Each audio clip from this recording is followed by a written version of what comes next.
안철수, 새정치 걸림돌, 접는 게 낫다. 2011년 서울시장 선거. 도 양보아니야. 윤여준 전 환경부 장관을 25일 서울 중구 한국일보 본. 사에서 만났다. 우리 나이로 올해 8순이 된 윤 전 장관은 이제 발산이 아닌 수렴의 삶을 살고 싶다 고 말했다. 김주성 기자 연수. 행복을 묻자 이 두 글자가 돌아왔다. 행복이 뭔지는 모르겠지만 자신을 연소하며 일했던 때가 생각난다는 것이다. 김영삼, YS 전 대통령의 참 모로서 청와대에서 봉직했던 시기다. 그것은 바로 윤여준, 79, 전 환경부 장관이 자신을 규정하는 정체성과도 연결된다. 이전엔 당연히 그를 정치인이라고 생각했다. 김영삼 정부 이후 학문의 샘을 파며 살고자 한 그를 최고 권력에 도전했던 이들은 가만두지 않았다. 이회창 전 한나라당 자유한국당의 전신 총재가 그랬고 안철수 전 바른미래당 공동대표가 그래. 다 문재인 대통령도 한때 그에게 도와달라는 신호를 보냈다. 그러니 새 상은 그를 흔히 정치인으로 여긴다. 그러나 윤 전 장관은 평생을 관통하는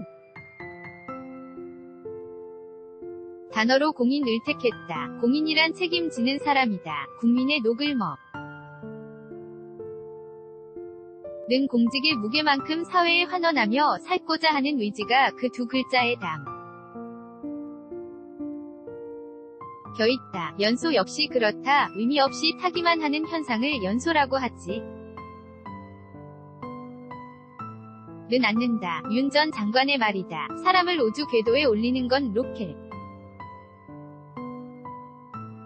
이에요. 로켓은 연소로 그런 추진력을 갖죠. 제가 곧잘 일할 때 내자 신을 연소시켜라 라고 말하거든요. 저를 연소시키면서 일했을 때가 바로 YS위 청와대 공보수석을 할 때죠. 그저 타기만 하는 게 아니라 자신을 태워 정부를, 국가를, 공동체를 제대로 돌아가게 하는 게 연소이고 그 일을 하는 자리가 바로 공직이라고 윤 전 장관은 그렇게 설명했다. 같은 맥락에서 보수를 자임하는 정당의 처지를 들먹이지 않을 수 없다. 망하고도 왜 망했는지 모르고 갈팡질팡하는 자유한국당 말이다. 보수정당 이 재건될 수 있겠느냐는 물음에 윤 전 장관은 우리나라의 보수당이 있나요? 라고 반문했다. 맞는 말이다. 보수 유권자는 있는데 그들을 어안을 당이 우리에겐 없다. 세월호 참사 위 책임도 따지고 보면 보수를 자임했던 세력의 과제다. 국가 역량이 파탄 지경에 왔다는 걸 세월호 참사가 보여줬어요. 17살 고등학생 250명이 무슨 죄를 졌다고 그렇게 참혹하게 희생돼야 하나요? 우리는 그건 곧 국가가 침몰한 것이라고 읽었죠. 그렇다면 이제 어떤 가치로 이 공동체를 묶을지 고민하고 답을 내놔야 해요. 어떻게 보면 그건 보수라고 자임하는 사람들이 할 일이에요. 정부 수립하고 70년간 그들이 국가를 운영해왔기 때문이죠. 그런데도 그 역의 사선의원은 6.13 지방선거에서 참패하자 국민에게 사죄를 한다면서 세월호처럼 당이 완전히 침몰했지 않느냐며 마치 남의 교통사고 하듯 말에 비판이 일었다. 윤 전 장관은 공직자로서 세월호 참사의 책임을 가방에 노란 리본을 매달고 다니는 것으로 새기고 있다. 세월호 참사가 던진 이게 나라냐는 물음을 잊지 않기 위해서다. 우리 나이로 올해 8. 순이 된 윤 전 장관에게 젊은 세대에 전하고 싶은 얘기도 물었다. 그의 해안에서 나온 조언과 당부를 듣고자 함이었다. 그런데 윤 전 장관은 이번 할 말은커녕 사과부터 해야지요. 정말 미안합니다. 이런 나라를 물려 져서 라고 낮은 목소리로 답했다. 내내 예상을 벗어난 대답뿐이었다. 그래서 질문보다 생각이 많았던 인터뷰였다. 올해 80이 되셨지요. 근황이 어떠세요? 서울에 외곽으로 이사한 지 석 달 됐어요. 남양주에 는 천마산 아래로요. 10년 전에 충북 월악산 자락에 황토집을 지어놨는 대서울 일이 정리가 안 돼 그간 완전히 이전을 하지 못했거든요. 올해 초 이제는 내려가겠다고 했더니 자식들이 연세가 있으신데 너무 멀다면 서 반대하더라고요. 절충안으로 아들들에게 도심과 1시간 이내의 거리이며 공기 좋고 조용한 산 밑에 있는 집으로 찾아달라고 혜택한 곳이죠. 웃음, 여름에도 에어컨을 틀지 않아도 될 정도로 바람이 선선해요. 하루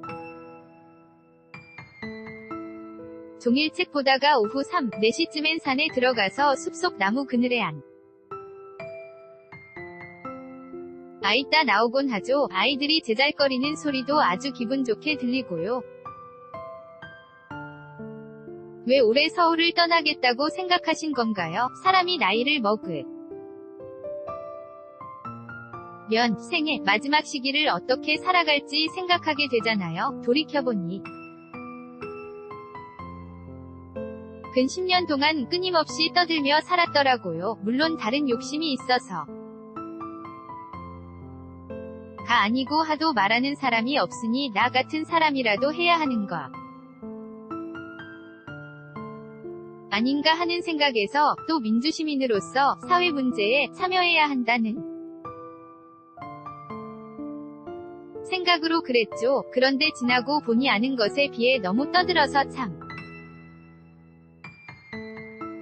부끄러운 일이다 싶더라고요. 발산의 세월을 10년 보냈으니 이제는 입을 닫고 성찰과 수렴의 시간을 가져야겠다고 생각한 거죠. 최근에 아주 특별 한 친분이 있는 작가가 거절할 수 없을 정도로 부탁을 해와서 일주일에 한 번씩 라디오 방송에 출연하기로 한 것 때문에 결심이 좀 깨지긴 했지만요. 윤 전 장관에게는 안철수를 전개로 이끌었다는 얘기가 줄곧 따라다니지만 도리어 그에게 정치는 하지 말라고 당부했다는 게 윤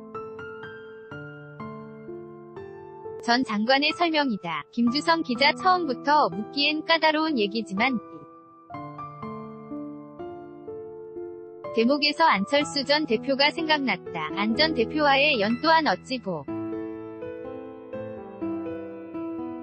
윤 전 장관의 거절 못하는 성품 때문인 까닭이다. 세상은 윤 전 장관이 안 전 대표를 정계에 입문시킨 멘토로 생각하지만 윤 전 장관 위 설명은 다르다. 특히 2011년 서울시장 보궐선거 출마 논란 이후인 2016년에도 안 전 대표의 신당, 국민의당, 공동창당준비위원장을 맡게 돼 면서 의문이 증폭됐다. 더구나 당시 윤 전 장관은 신장 기능에 문제가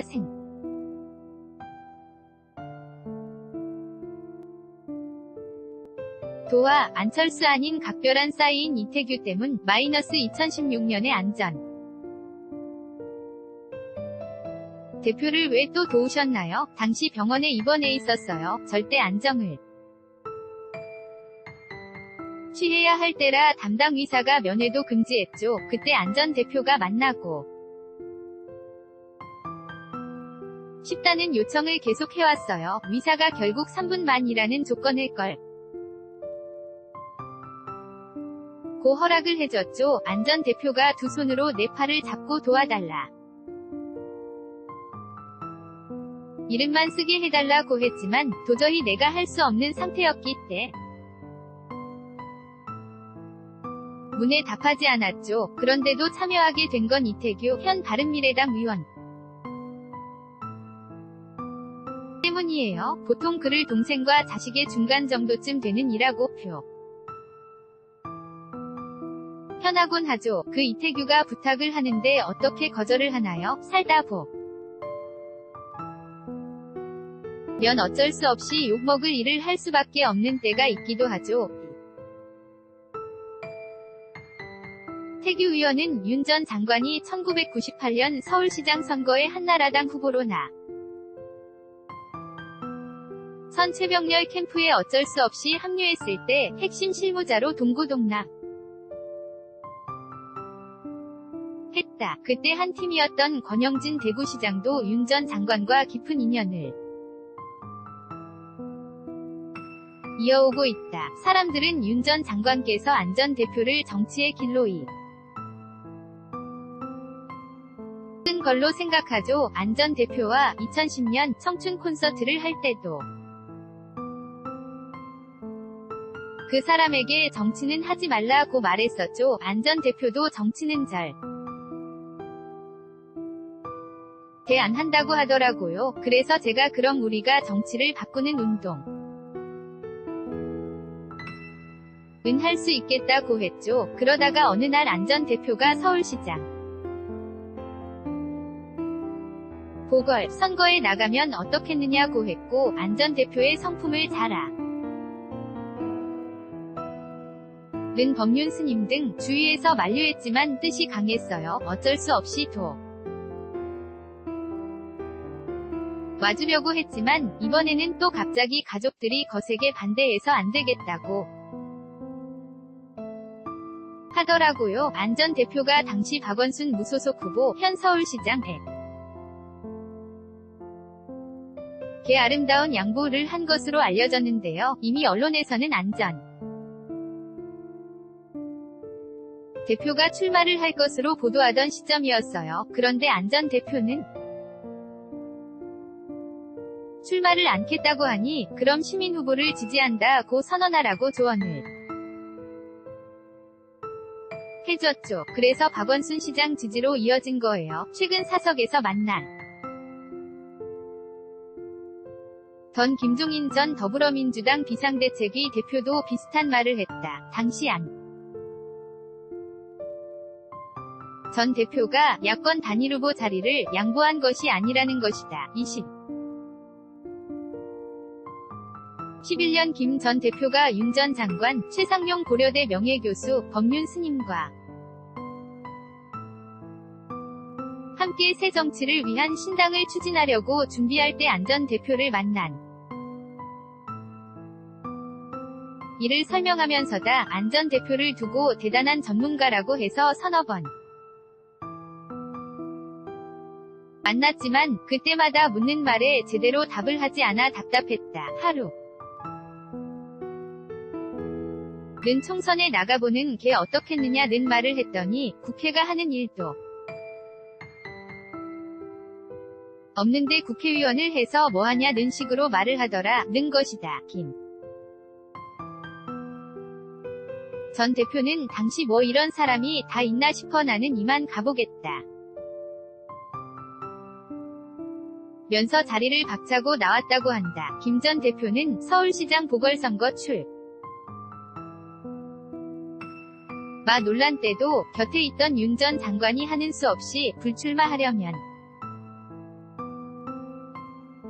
이렇게 저렇게 하는 게 좋겠다고 해주고 떠난 게 사퇴의 전말이지. 후보 자리를 양보한 게 아니다. 라고 말했다. 김 전 대표는 한 인터뷰를 통해서도 이 중 일부를 밝혔다. 건강이 좋지 않았을 때인데도 어쩔 수 없이 창당대회장에도 가셨죠. 그렇죠. 행사장에 가보니 사전에 들은 바와 달리 식전 행사 때 마이크까지 잡아야 하는 상황이었죠. 무대에 올라갈 는데 목소리가 나와야 무슨 연설을 하지요. 몇 마디만 겨우 하고 내려와선 상당대회는 보지 않고 그 길로 서울로 올라왔어요. 안 전 대표는 고 마어하던가요? 그날은 얼굴도 못 봤어요. 위원들하고 따로 방에 들어가 있었으니까 몸도 편치 않은 사람이 어렵게 다녀갔으니 나중에 인사라도 할 법한데 전화 한 통 없었죠. 기대도 안 했지만 안 전 대표는 아직 정치의 꿈을 버리지 않은 듯해요. 권력을 향한 욕망은 많은데 실현할 능력은 없는 거죠. 새 정치의 신기루만 피웠을 뿐 실체를 못만 들었잖아요. 안 전 대표가 정치권에 있는 한 새 정치란 이미지를 가지 또 다른 사람이 나오기 어려워졌죠. 아직 그 공간을 안철수가 차지하고 있으니까 마치 자유한국당 때문에 새 보수가 들어설 공간이 없듯이 새 정치의 아이콘으로 등장한 사람이 이제 도리어 새 정치의 걸림돌이 됐어요. 그런 의미에서 안 전 대표가 정치를 접는 게 좋다는 생각이에요. 새 정치의 시작을 위해서 안철수 현상이란 이름이 붙을 만큼 회오리 바람이 일어난 이유는 새 정치에 대한 열망 때문이거든요. 아직도 그 열망의 일부가 남아있고요. 안 전 대표가 정치를 그만둘까요? 그렇지 않겠죠. 자신에 대한 환상이 있어 보여요. 자신을 객관적으로 보는 능력이 좀 없어 보인다는 거지요. 그를 겪어본 어느 분이 이렇게 표현을 하더라고요. 안철수에게는 공심이 없다고, 말을 바꾸면 사심만 있다는 뜻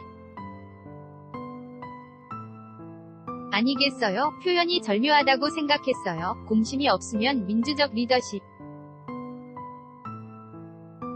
가질 수가 없어요. CEO 마인드로는 민주주의가 비효율적이거든요. 즉 과정이 지루하고 시간 낭비인 것처럼 보일지 몰라도 갈등을 다 조정하고 가는 거라서 결과적으로는 민주주의가 효율적인 건데 말이죠. 안 전 대표는 당을 만들고 나서도 공조직의 의결사항을 사전사후 양해 없이 바꾸기 도 했죠. 민주주의를 모르는데 어떻게 민주공화국의 통치자가 됩니까? 윤 전 장관은 새로운 일 꾸미기를 즐긴다. 요즘은 3040세대와 인터뷰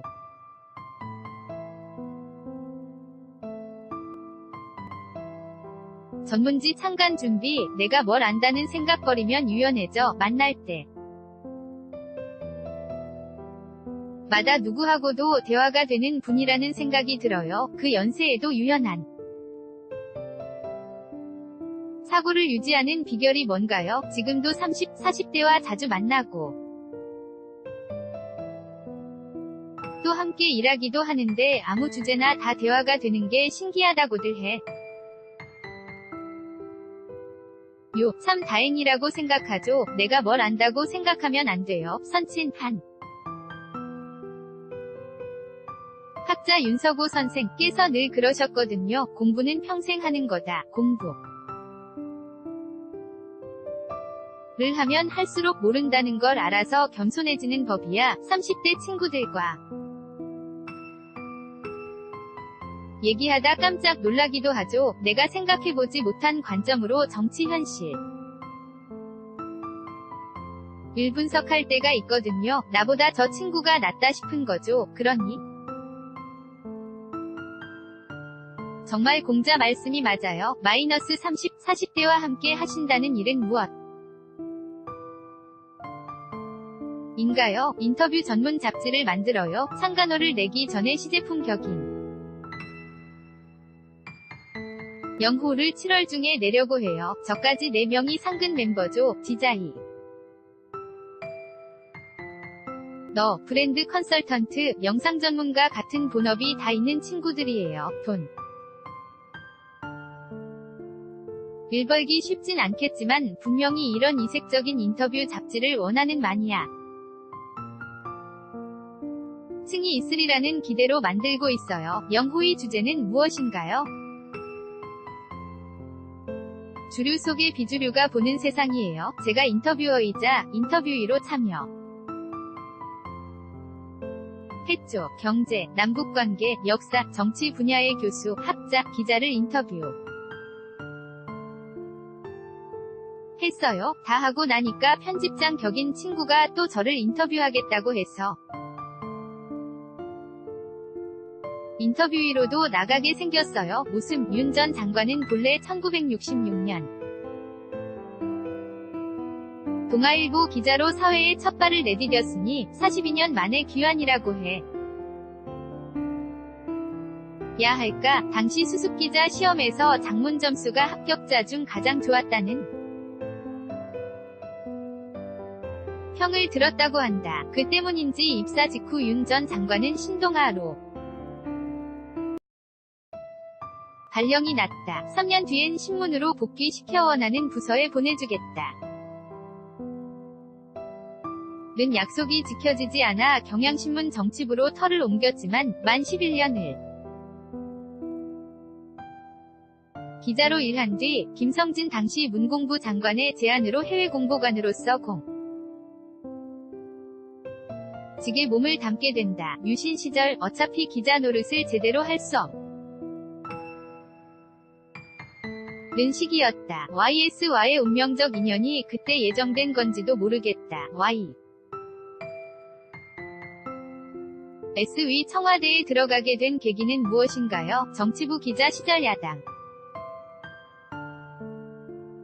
출입을 했으니 그때부터 알고 있기는 했죠. 그런데 청와대에 들어간 건 1994년 남북이 합의, 추진했던 남북정상회담 실무협의 때문이었어요. 국가안전기획부장, 현 국가정보원장, 위 언론 담당인 3특보로 일할 때인데 이홍구 부총리 겸 통일원 장관을 우리 측 수석대표로 하는 판문점 예비 접촉에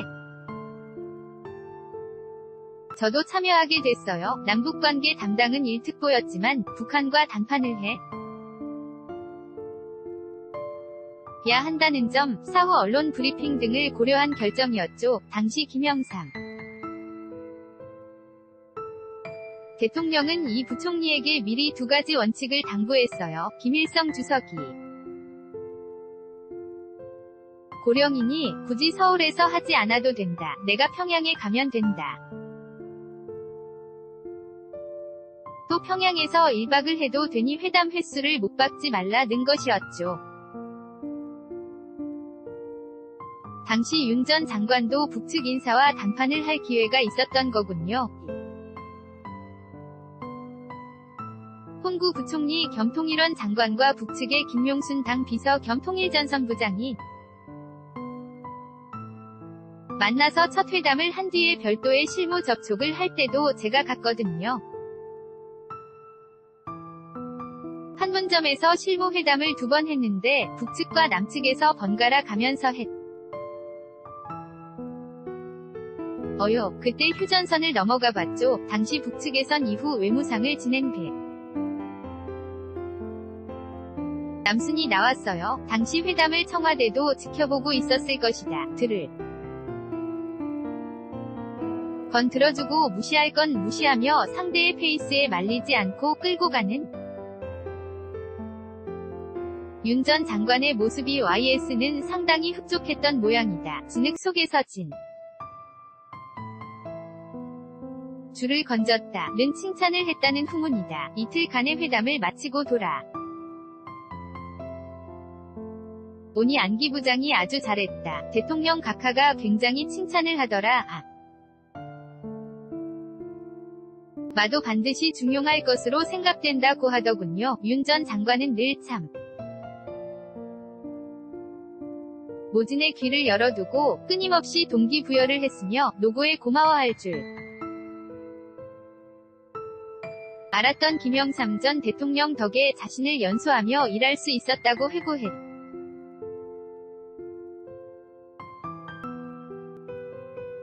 흡족한 YS가 참모로 기용, YS 참모들 말경청, 노고 인정하는 리. 그러나 그해 7월 25일로 예정됐던 YS와 김주석의 정상회담은 김주석의 갑작스런 사망으로 무산됐다. 그리고 윤 전 장관은 그해 12월 청와대의 부름을 받았다. 공보수석 겸 대변인을 맡게 된 것이다. 와대에 들어갔더니 대통령께서 그러시더군요. 대통령을 2년간 해보니 국정의 전부라고는 할 수 없어도 국정은 결국 대통령의 말로 이뤄진다고 해도 과언이 아닐 정도로 중요하더라. 그러니 윤 수석이 잘 써달라고요. 김 전 대통령은 대변인 역할을 굉장히 중요하게 여겼어요. 윤 수석은 내 대변인이니 전반을 다 알고 있어야 한다면서 늘 얘기를 해주셨지요. 업무와 관련 없는 문제도 이건 어떻게 생각하느냐, 어떻게 했으면 좋겠네 라고 물으셨어요. 당신이 이미 판단을 한 사안에 잘못됐다고 해도 분 나빠하지 않고 그렇다, 내 생각이 짧았네 라고 수긍하시기도 하고, 아니다, 그건 윤 수석이 잘 몰라서 그래 하면서 설명하시기도 했죠. 거기다 또 반론을 제기한다 해도 그래, 그럼 다시 알아보겠다고 하셨. 참모들의 말을 끝까지 다 들으셨던 것, 김 전 대통령의 아주 큰 점이었어요. 청와대 비서진의 가장 중요한 역할을 꼽는다면요, 서민은 로 살았던 사람이라도 대통령이 되면 현실, 상식과 멀어지기 쉬워요. 대의 메커니즘이